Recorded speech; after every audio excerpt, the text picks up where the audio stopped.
Episode 1. Okay. So where to start? For me, it was really good and important experience to work with local street artists. First, just to collaborate with them, making these moving sculptures for the parade.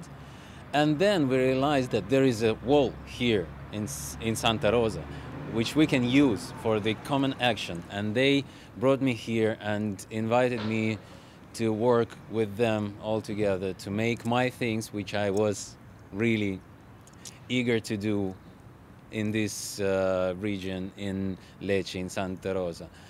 Usually I used to invite people to make collaborative projects and educational projects and didactical projects together with them. So we learn all together about things, about history, about the political movement, what kind of lessons we can pick up using the tools of art, traditional one, contemporary one, to mix it up, to have kind of a step forward to people, to work with language also, with language of art and art as a language. Right now we have struggles all over the world, and in Russia as well. We have these political prisoners recently became kind of victims of new regime, of Putin's regime. And the first victim of 6th of May, the first political prisoner of that case was Alessandra Dukhanina.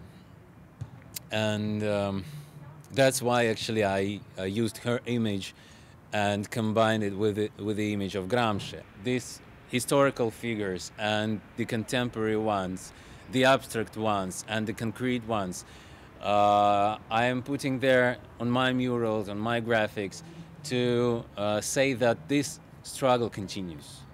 This struggle for equality, for dignity of human being continues, and we just have to keep it on. We don't have to perceive the world we have right now as granted.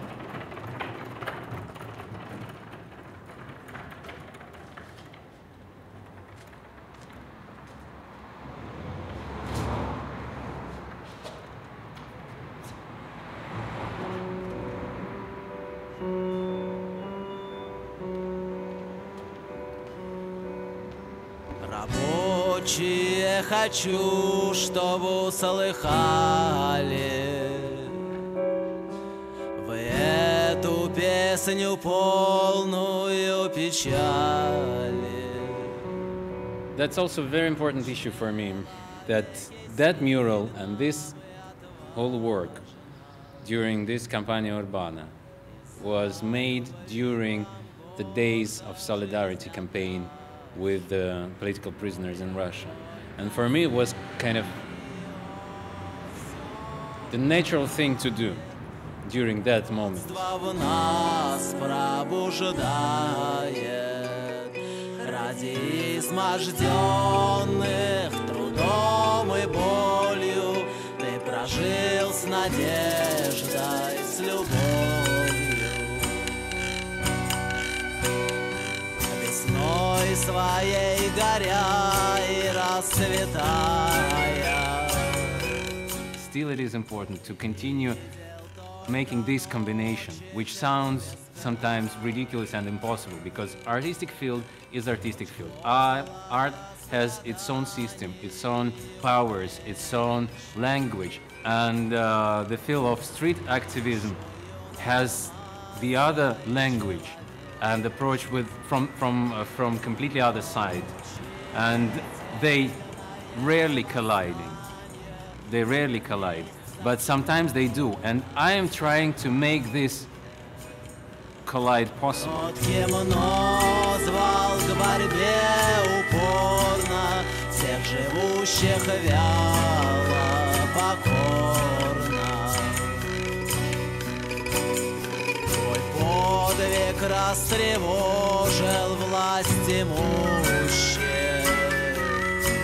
посеял ярость в их умах и душах. I am working in a, so to say, known Russian artist and researchers and philosophers group named Что делать, which can be translated as che fare. And we are also working in this field of spreading and making and working. And we do films, we do installations. We also travel from one museum to another. And we are working on the field of self-education as well. Сострадая миру на эшафоте, крикнул ты. Держитесь, братья! Да здравствует анархия!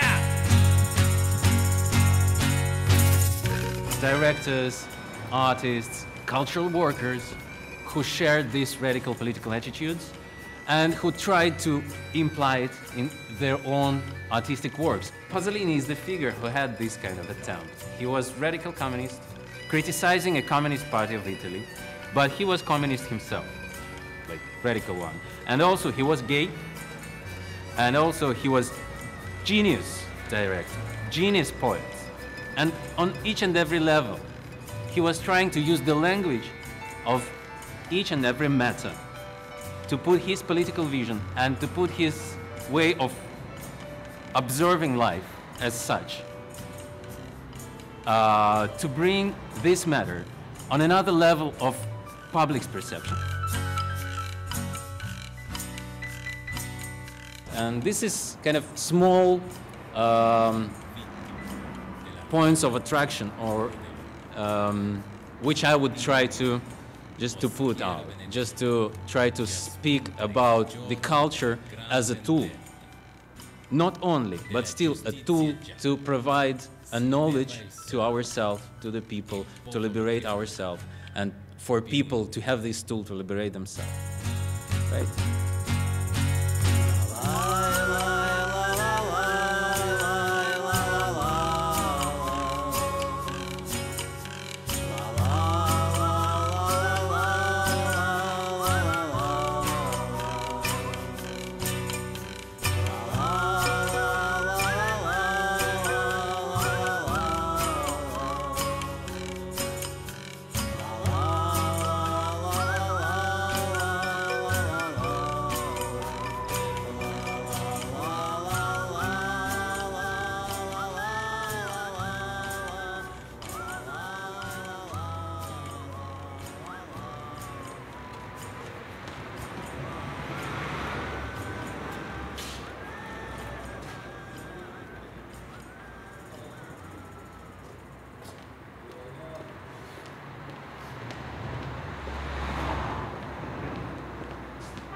Yeah.